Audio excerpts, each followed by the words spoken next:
Il existe un aspect du voyage en avion dont on parle rarement de manière directe. Même si cela peut sembler anodin, les vêtements que vous choisissez pour voyager peuvent influencer votre expérience bien plus que vous ne l'imaginez. Et ce, avant même de monter à bord. Beaucoup de voyageurs pensent que leur tenue n'affecte que leur confort, mais la réalité est différente. Elle peut avoir un impact sur les contrôles de sécurité, sur la manière dont le personnel de l'aéroport vous perçoit, et même sur la façon dont les autres interagissent avec vous. Ce qui paraît aléatoire, comme des retards ou des contrôles supplémentaires, suit en réalité souvent des schémas qui ne sont pas communiqués ouvertement. Les compagnies aériennes, comme les autorités de sécurité, fonctionnent selon certains critères visuels. Et lorsque vous correspondez à l'un de ces profils, votre expérience peut changer sans aucun avertissement. Aujourd'hui, nous allons analyser des erreurs vestimentaires courantes qui peuvent transformer un voyage tranquille en une expérience inconfortable, voire coûteuse. La première est plus fréquente qu'on ne le pense. Porter des marques reconnaissables, des accessoires de créateurs ou des éléments voyants peut sembler une bonne idée. Cela donne une image soignée, voire sophistiquée. Pourtant, dans le contexte d'un aéroport, cela peut jouer contre vous. Le personnel est formé pour observer les détails. Votre apparence peut vous faire ressortir comme un passager ayant un pouvoir d'achat plus élevé. Cela augmente la probabilité que l'on vous propose des offres supplémentaires, surclassement, services additionnels ou options que vous n'aviez pas prévu d'acheter. Ce qui semblait être un choix esthétique peut finalement entraîner des dépenses imprévues. Mais il ne s'agit pas seulement d'argent. Dans des environnements fréquentés comme les aéroports, les personnes mal intentionnées ne choisissent pas leurs cibles au hasard. Elles observent, analysent et sélectionnent. Les objets de valeur visible peuvent vous rendre plus attractif comme cible. De plus, lors des contrôles de sécurité, les objets qui paraissent coûteux peuvent faire l'objet d'une inspection plus approfondie, car ils peuvent être considérés comme potentiellement importants ou suspects. Quelle est la meilleure alternative ? Opter pour des vêtements simples, de bonne qualité mais sans logo visible, est une stratégie plus intelligente. Garder les objets de valeur dans votre bagage cabine, toujours sous votre surveillance, permet de réduire les risques. Un point important, rarement mentionné, les compagnies aériennes ne sont généralement pas responsables des objets perdus ou volés dans les compartiments supérieurs. Lorsqu'ils disparaissent, il est très difficile de les récupérer.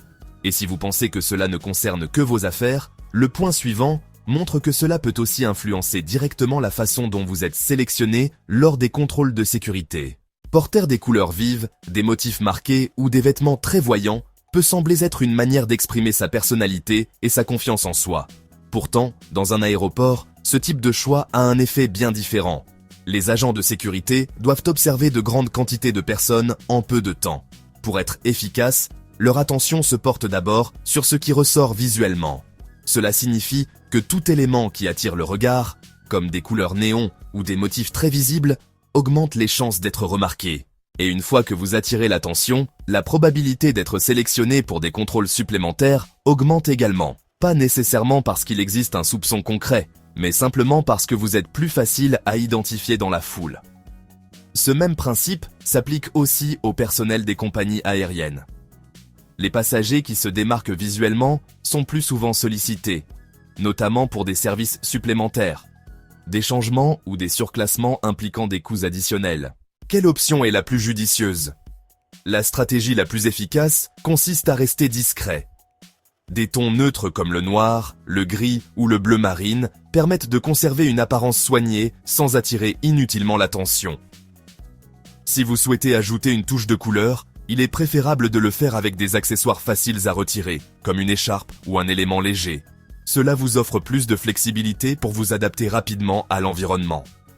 Dans bien des cas, le voyageur qui vit l'expérience la plus fluide est celui qui ne se fait pas remarquer. L'utilisation de parfums intenses ou de fragrances fortes peut sembler être un détail mineur, mais dans l'environnement fermé d'un avion, cela devient un facteur important.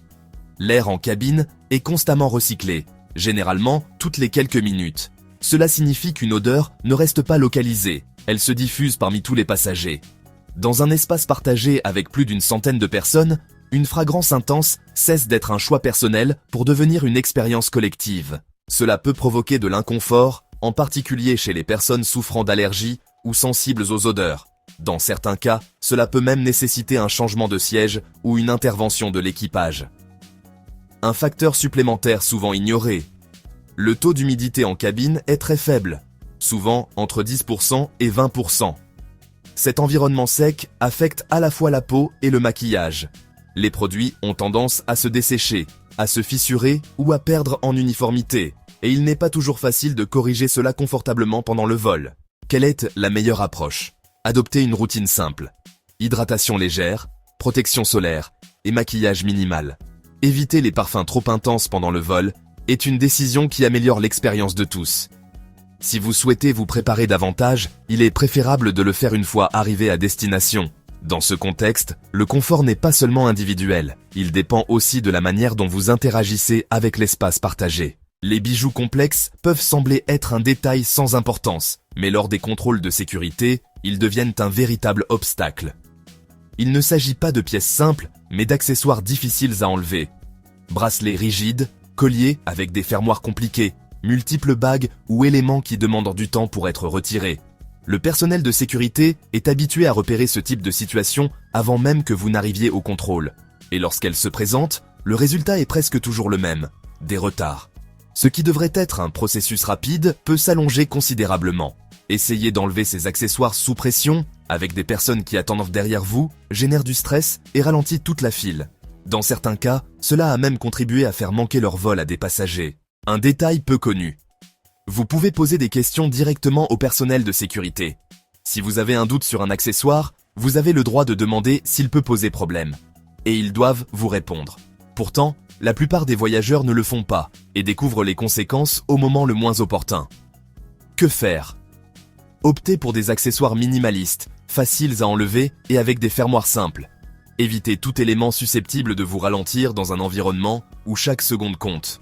Au contrôle de sécurité, la rapidité est plus importante que l'esthétique. Les tenues en une seule pièce, comme les combinaisons, peuvent être élégantes et pratiques au sol.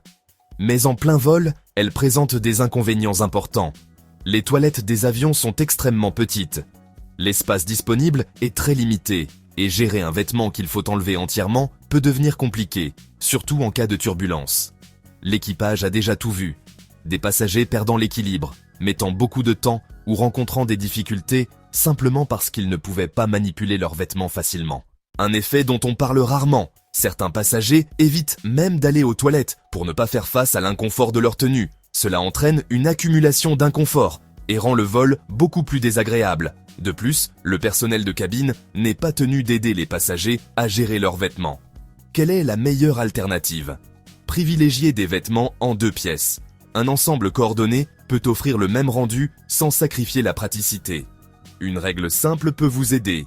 Si vous ne pouvez pas gérer facilement votre tenue dans un espace réduit, elle n'est probablement pas adaptée à un vol. Les vêtements trop serrés, comme des jeans très ajustés ou des pièces qui compriment le corps, peuvent sembler confortables au début du voyage. Cependant, pendant un vol, surtout sur de longues distances, ils deviennent un facteur de risque. Lorsque vous restez assis pendant des heures, la circulation sanguine diminue naturellement. Si l'on ajoute à cela des vêtements restrictifs, le flux sanguin peut être encore davantage réduit de manière significative. Cela crée des conditions favorables à des problèmes comme la thrombose veineuse profonde, un risque que beaucoup sous-estiment. Il augmente avec l'âge, mais peut concerner n'importe quel passager. Un facteur supplémentaire à prendre en compte. En altitude de croisière, le corps peut légèrement gonfler en raison de la pression en cabine. Ainsi, des vêtements qui semblèrent confortables au sol peuvent devenir plus serrés en vol, provoquant une pression constante et de l'inconfort. Dans des cas extrêmes, il a même été nécessaire d'intervenir lors de situations médicales liées à des vêtements trop serrés. Que faire de préférable? Choisissez des vêtements avec un peu d'aisance, des tissus élastiques et des tailles qui ne compriment pas. Laisser de l'espace au corps est essentiel pour maintenir une bonne circulation. Les bas de compression sont également très utiles. Même s'ils ne sont pas toujours mis en avant, ils améliorent la circulation sanguine et réduisent le risque de complications. De plus, un siège côté couloir facilite le fait de se lever et de bouger régulièrement, ce qui contribue aussi à une meilleure circulation. Porter des vêtements légers ou estivaux peut sembler logique si vous voyagez vers une destination chaude. Pourtant, l'environnement à l'intérieur de l'avion est très différent. Les cabines sont généralement maintenues à des températures assez basses. Ce n'est pas un hasard. Un environnement plus frais aide à garder les passagers éveillés et attentifs. Que se passe-t-il dans votre corps? À haute altitude, le corps perd de la chaleur plus rapidement, surtout au niveau des zones exposées. Cela peut provoquer une sensation de froid persistante, de la raideur et un inconfort prolongé. Chez les personnes âgées ou plus sensibles, cela peut même entraîner de légers symptômes d'hypothermie. Un détail pratique. Autrefois, les compagnies aériennes fournissaient plus facilement des couvertures. Aujourd'hui, elles sont souvent proposées comme service payant. Autrement dit, vous pourriez finir par payer pour quelque chose que vous auriez pu anticiper facilement. Si vous observez le personnel de cabine, vous remarquerez qu'ils s'habillent généralement en couches. Ce n'est pas un hasard. Ils connaissent parfaitement les conditions à bord. Quelle est la meilleure stratégie? Habillez-vous en pensant à l'avion, pas seulement à votre destination. Porter des couches légères, comme une veste ou un sweat, vous permet de vous adapter facilement aux variations de température. Un petit conseil supplémentaire, boire des boissons chaudes, comme du thé, peut aider à maintenir la température corporelle et améliorer le confort pendant le vol. Les vêtements, avec de multiples poches, comme les pantalons cargo, les gilets tactiques ou les tenues avec compartiments cachés, peuvent sembler pratiques pour voyager. Ils offrent plus d'espace et un accès rapide aux objets personnels. Cependant, dans un contexte de sécurité aéroportuaire, cette complexité est perçue autrement. Les agents sont formés pour repérer tout ce qui peut compliquer une inspection rapide. Et plus un vêtement comporte de compartiments, plus il est probable que quelque chose passe inaperçu. Pièces de monnaie, clés, reçus ou petits objets oubliés. Que se passe-t-il en pratique? Un simple oubli peut transformer un contrôle de routine en une inspection plus approfondie. Cela implique des scans supplémentaires, des questions et des retards qui peuvent rapidement s'accumuler. Avec le temps, des schémas clairs ont émergé. Les voyageurs portant des vêtements à multiples poches sont plus souvent soumis à des contrôles supplémentaires, simplement en raison de la fréquence de ces situations. Un aspect que beaucoup ignorent. Si vous êtes retenu pour un contrôle, vous pouvez demander s'il est lié à votre tenue. Le personnel est tenu de vous répondre. Cependant, la plupart des gens ne le font pas et ne comprennent donc pas la véritable raison du retard. Quelle est la meilleure option? Privilégiez des vêtements simples, avec peu de poches. Si vous devez transporter davantage d'objets, utilisez plutôt un petit sac ou une sacoche facile d'accès. Les matériaux transparents ou en maille peuvent encore faciliter le processus, car ils permettent de voir le contenu sans inspection prolongée. En matière de sécurité, la simplicité joue toujours en votre faveur. Porter des sandales, des tongs ou des chaussures ouvertes peut sembler confortable pour voyager. Elles sont légères et faciles à enlever. Pourtant, dans un aéroport, cela implique un risque souvent invisible. Lors du contrôle de sécurité, il est fréquent de devoir retirer ses chaussures. Cela signifie que vos pieds entrent en contact direct avec le sol. Pourquoi est-ce un problème? Les surfaces dans les aéroports accumulent une grande quantité de bactéries. Des milliers de personnes passent chaque jour aux mêmes endroits, dont beaucoup pieds nus. Certaines peuvent présenter des infections ou des conditions favorisant la transmission de micro-organismes. De plus, ces sols ne sont pas nettoyés en permanence, ce qui augmente l'accumulation de résidus biologiques au fil de la journée. Un risque accru pour certains voyageurs. Les personnes ayant un système immunitaire plus fragile, comme les personnes âgées, ont un risque plus élevé de développer des infections après ce type d'exposition. Ce n'est pas un hasard si le personnel de cabine porte toujours des chaussures fermées. Ils connaissent bien les conditions de ces environnements. Comment réduire le risque? La meilleure option est de porter des chaussures fermées, de préférence faciles à enlever et à remettre. Cela combine protection et praticité. Si vous choisissez malgré tout des sandales, emportez au moins des chaussettes pour le moment du contrôle. C'est une mesure simple qui réduit considérablement le contact direct. Un geste supplémentaire utile. Utilisez des lingettes antibactériennes pour nettoyer vos pieds après le contrôle.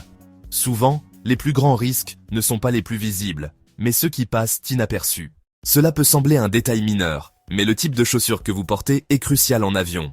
Il existe une norme internationale. Un avion doit pouvoir être évacué complètement en environ 90 secondes en cas d'urgence. Dans ce contexte, chaque seconde compte. Imaginez différentes situations. Des personnes qui essaient de courir avec des talons, des sandales qui glissent ou se détachent, ou encore des bottes difficiles à retirer rapidement. Tout cela provoque des retards, bloque les allées et augmente le risque d'accident. Le personnel de cabine est formé pour repérer ce type de situation dès l'embarquement. Ils sont conscients des risques, mais ne peuvent pas obliger les passagers à changer de chaussures. Facteurs qui augmentent le risque. En cas d'évacuation, l'équilibre, la stabilité et la rapidité sont essentiels. Des chaussures instables peuvent gêner les déplacements et aggraver le danger, en particulier pour les personnes âgées ou à mobilité réduite. Il existe aussi des détails peu connus. Les toboggans d'évacuation sont conçus pour être utilisés pieds nus ou avec des chaussures plates. Les talons peuvent les endommager. Les sandales peuvent se détacher facilement. Les bottes peuvent compliquer l'évacuation, notamment en cas d'amérissage. Quel est le meilleur choix? Portez des chaussures fermées, confortables, stables et faciles à enlever et à remettre. Idéalement, des chaussures avec lesquelles vous pouvez vous déplacer rapidement, sans hésiter. Une habitude simple qui fait toute la différence. Gardez vos chaussures pendant le décollage et l'atterrissage. En cas d'urgence, vous n'aurez pas le temps de les chercher. Conclusion, plus qu'une question de style, une stratégie. Comme nous l'avons vu, ces choix ne relèvent pas uniquement du style. Ils peuvent influencer votre temps à l'aéroport, vos dépenses pendant le voyage, votre confort en vol, votre santé et, dans les cas extrêmes, votre sécurité. Les compagnies aériennes et les systèmes de sécurité connaissent bien ces schémas. Pourtant, ils sont rarement communiqués de manière directe. Un passager mal préparé, stressé ou inattentif a tendance à dépenser davantage ou à prendre des décisions moins favorables.